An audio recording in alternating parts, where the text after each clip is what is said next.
Bonjour à toute la communauté libre et riche et bienvenue pour une nouvelle vidéo. Aujourd'hui, nous te présentons la suite de la vidéo de la semaine dernière qui traitait de la fiscalité du PEA et du compte titre. Sur internet, on t'a sûrement vendu des outils miracles pour investir en bourse tels que l'analyse graphique. Dans cette vidéo, nous te présentons le meilleur outil pour investir. Il s'agit donc de contenu très spécial qui te sera d'une grande utilité si tu souhaites investir en bourse. Mais avant de commencer, une nouveauté. Tu peux participer à un quiz en début de vidéo auquel nous répondrons rapidement et simplement la semaine suivante. Pour y participer, rien de plus simple, mets en commentaire ta réponse. Donc aujourd'hui, la question est la suivante. Quelle est l'enveloppe qui te permet de payer le moins d'impôts lorsque tu investis? Réponse A, le compte titre. Réponse B, le PEA au bout de 5 ans. Réponse C, l'assurance vie au bout de 8 ans. Si tu as bien suivi nos vidéos et nos newsletters, tu ne devrais pas avoir de mal à y répondre. D'ailleurs, avant de commencer, nous avions comme idée de thème de vidéo une présentation de cas pratiques dans lesquels nous pourrions t'expliquer comment optimiser la fiscalité et la rentabilité des placements en fonction d'une situation concrète en te donnant par la même occasion des trucs et astuces pour optimiser ton patrimoine. Aussi, n'hésite pas à nous faire savoir dans les commentaires si ce type de vidéo est susceptible de t'intéresser, car cela nous permettrait également de t'expliquer la fiscalité française puisque vous étiez nombreux à nous poser des questions sur ce sujet. Aussi,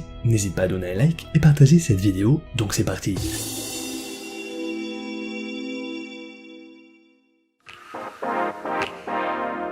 Désormais, tu connais les différents supports utilisables pour commencer à investir sur les marchés. Lorsque tu souhaites acheter ou vendre un produit financier, il faut envoyer un ordre à ton intermédiaire financier qui le transmettra au marché. Il s'agit en quelque sorte d'une instruction. Toutefois, avant même de te présenter les différents ordres existants, il te faut absolument connaître le fonctionnement du carnet d'ordre. Lorsque tu souhaites investir en bourse, les graphiques te semblent une évidence. En effet, tu as certainement vu des pubs sur le net de soi-disant day traders qui te montrent comment t'enrichir en quelques semaines avec peu d'argent en faisant du day trading, en analysant des graphiques et en dessinant dessus avec des représentations complètement incompréhensibles. Pourtant, même si le graphique peut être intéressant et son analyse peut parfois s'avérer judicieuse, il n'est pas l'outil le plus important et ce n'est pas le graphique qui va te permettre de prendre ta décision finale de vente ou d'achat. Et même si cela peut te sembler bizarre, le graphique est parfois même inutile, pour preuve, aucun dans le monde et dans l'histoire ne s'est jamais enrichi en faisant de l'analyse graphique. En revanche, les multimilliardaires du style de Warren Buffett, qui n'utilisent en aucun cas les graphiques, sont nombreux. Ton outil le plus important est le carnet d'ordre, puisque lui et lui seul est l'outil le plus important qui va refléter l'offre et la demande, et comment se forme le prix d'un instrument financier que l'on souhaite acheter ou vendre. Évidemment, comme nous allons te le démontrer, tu vas rapidement comprendre pourquoi les soi-disant day traders sur le téléphone mobile, avec leurs pubs qui pullulent sur le net, sont une ineptie.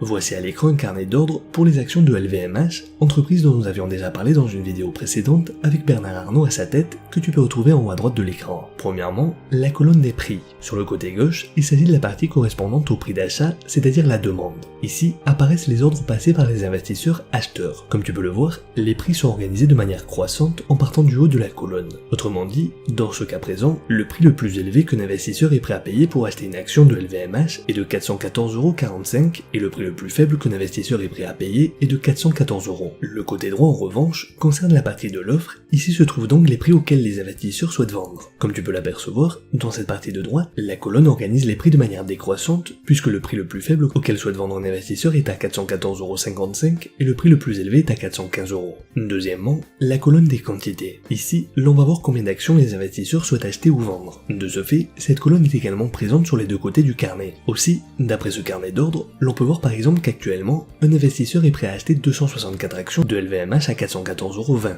€. De ce fait, si l'on multiplie le prix par la quantité, l'on sait que cet investisseur achète pour 109 348,80 €. De l'autre côté, l'on voit également par exemple qu'un investisseur est prêt à vendre 254 actions pour un prix de 415 €, c'est-à-dire qu'il vend pour 105 410 €. Finalement, la dernière colonne est celle du nombre d'investisseurs. Encore une fois, elle se trouve à droite comme à gauche et reflète le nombre d'investisseurs qui envoient des ordres d'achat ou de vente. Par exemple, ici, l'on s'aperçoit qu'il y a 13 investisseurs qui veulent acheter un total de 255 actions à 414,25 €. Avant de terminer, l'on aperçoit une ligne tout en bas qui se divise en deux de couleur verte et rouge. La verte représente l'achat ou la demande et la rouge, la vente ou l'offre. Chaque numéro va représenter le total de la quantité des ordres du côté de l'offre et de la demande. De cette manière, l'on peut voir ici que la demande totale, c'est-à-dire la couleur verte, est de 1715 alors que l'offre en rouge est de 1934. En toute logique, l'on en déduira qu'étant donné qu'il y a plus d'offres que de demandes, c'est-à-dire plus de ventes que d'achats, que le prix de l'action risque de légèrement baisser. Comme tu peux le voir, Le carnet d'ordre est le plus important, bien plus que le graphique. Le graphique peut être utilisé pour l'analyser et voir des éventuelles tendances, mais tu ne dois pas focaliser uniquement ton attention sur celui-ci pour prendre ta décision.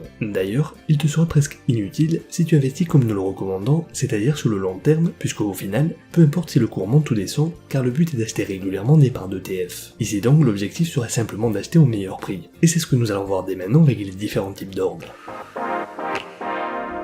Certains ordres privilégient la rapidité d'exécution ou le prix, tandis que d'autres conditionnent l'exécution d'un ordre en fonction d'un changement de tendance sur le cours. De cette manière, il existe 5 principaux types d'ordres. Les 3 premiers sont réellement des ordres au sens strict du terme, tandis que les 2 derniers sont un peu spéciaux et viennent en complément, nous en reparlerons donc au final. Le premier ordre est l'ordre au marché. Cet ordre est prioritaire sur tous les autres ordres, car il privilégie la rapidité de l'exécution totale des quantités demandées, peu importe les conditions de prix affichées. Pour illustrer le fonctionnement de ce type d'ordre, reprenons le carnet vu précédemment. Avant même de t'expliquer son fonctionnement, un bon conseil, tu ne dois jamais utiliser cet ordre et tu vas comprendre pourquoi. Par l'intermédiaire d'un ordre au marché, tu achètes ou vends les actions comme son nom l'indique, au prix du marché. En ce sens, si tu souhaites acheter 300 actions en utilisant un ordre au marché maintenant, d'après le carnet d'ordre, tu achèterais les 84 titres de ceux qui les vendent à 414,55, puis 114 actions à 414,60 et finalement 102 actions à 414,65 en suivant le sens du carnet d'ordre. Comme tu veux le voir, tu n'as aucun contrôle sur le prix d'achat. Imagine que juste quelques centièmes de seconde avant que tu cliques sur le bouton pour acheter, quelqu'un vient et achète les actions à ta place. Et bien désormais tu n'aurais pas d'autre choix que d'acheter à 414,70€ ou même plus, et ainsi de suite, puisque rappelle-toi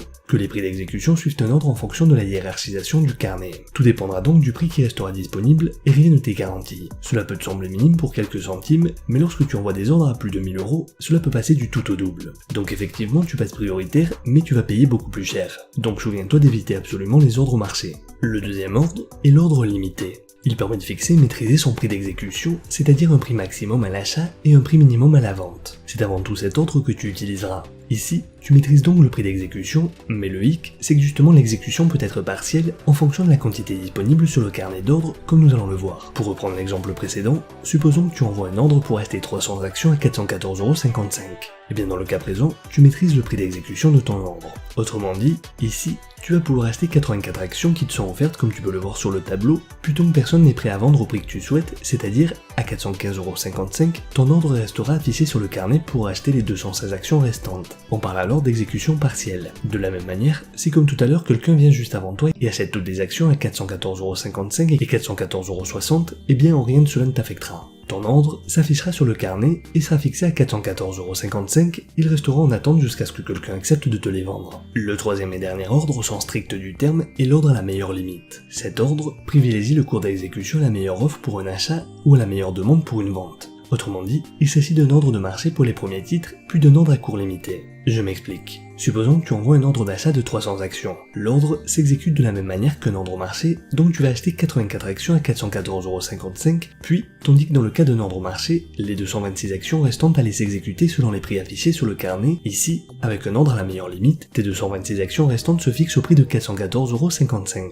Le problème ici, tout comme dans le cas d'un ordre au marché, c'est que si quelqu'un passe devant toi et achète tous les titres à 414,55€ et à 414,60€, alors ton prix se fixera à 414,65€. Donc grosso modo, la différence avec l'ordre au marché où tu ne contrôles rien du tout, ici, disons que tu ne contrôles juste pas le premier prix d'exécution. Attention à ne pas le confondre avec l'ordre à cours limité, car les noms se ressemblent. Évidemment, en principe, tu n'utiliseras pas cet ordre, mais si tu souhaites absolument acheter, ne serait-ce que partiellement des actions, alors cet ordre est préférable à celui au marché. Donc pour récapituler, tu disposes de 3 types d'ordres. Premièrement, l'ordre au marché. Cet ordre a l'avantage d'être prioritaire sur tous les autres, en privilégiant la rapidité de l'exécution totale des quantités demandées, mais l'inconvénient est que tu ne contrôles pas le prix d'exécution. Selon les marchés et la volatilité, cela peut très rapidement devenir cher. Donc évidemment, on ne touche pas à cet ordre. Deuxièmement, l'ordre à cours limité. Avec cet ordre, tu maîtrises complètement le prix d'exécution, mais la contrepartie est que parfois, si personne n'est prêt à vendre au prix auquel tu souhaites acheter, ton ordre ne s'exécutera pas. Il te faudra donc soit attendre que quelqu'un envoie un ordre pour vendre au prix auquel tu désires acheter, soit accepter d'acheter plus cher. C'est donc cet ordre que tu dois utiliser, car comme tu le verras, c'est la seule manière d'appliquer des stratégies pour acheter le plus bas possible et vendre le plus haut possible. Finalement, l'ordre a la meilleure limite. Cet ordre est un hybride entre l'ordre au marché et l'ordre à cours limité. Les premiers titres s'exécutent sous forme d'ordre au marché, puis si l'achat ne se fait que partiellement, l'ordre devient à cours limité, permettant ainsi de limiter les coûts. De ce fait, l'ordre au marché est prioritaire sur tous les autres types d'ordres, puis vient l'ordre à la meilleure limite, et finalement l'ordre à cours limité. Les deux derniers types d'ordre sont quelque peu complexes, il s'agit de l'ordre à seuil de déclenchement, ou encore appelé ordre stop, qui consiste à placer un seuil d'exécution à partir duquel un ordre au marché se déclenchera. À la vente, cet ordre est principalement utilisé dans une stratégie de protection d'un retournement de tendance, ou autrement dit, si le titre baisse et que l'investisseur veut se fixer un seuil acceptable de perte. Le seuil du prix d'un ordre de vente se situe en dessous du cours actuel du titre. À l'achat, il est utilisé pour profiter d'une tendance haussière, puisque par exemple, si l'investisseur analyse qu'à partir d'un certain cours ou de franchissement d'un niveau, le titre continuera sa tendance à la hausse. Le deuxième type d'ordre est l'ordre à place de déclenchement. Cet ordre fonctionne sur le même principe qu'un ordre à seuil de déclenchement, mais l'ordre qui est déclenché au niveau du seuil est un ordre limité. Il faut fixer au préalable de bornes un seuil et une limite. Si le seuil est touché, un ordre d'achat ou de vente est déclenché jusqu'à la limite de cours fixée. Désormais, tu sais quels sont les types d'ordres et comment lire un carnet d'ordre, tu sais par quel support d'investissement passer pour investir, ainsi que leurs avantages et inconvénients. Désormais, il ne te reste plus qu'à passer à l'action. Si cette vidéo t'a plu et que tu souhaites que l'on en fasse d'autres de ce style, fais-le nous savoir en donnant un like et en partageant cette vidéo. Tu peux également nous en faire part dans les commentaires en nous soumettant tes propositions de sujets et ce que tu voudrais que l'on traite dans de prochaines vidéos. Souviens-toi que l'on reste en contact sur Facebook et Instagram, n'oublie pas d'activer la cloche pour être informé en premier lorsque la vidéo de la semaine prochaine est publiée, et rappelle-toi que la différence entre ce que tu es et ce que tu veux être réside dans ce que tu fais. Deviens libre et riche.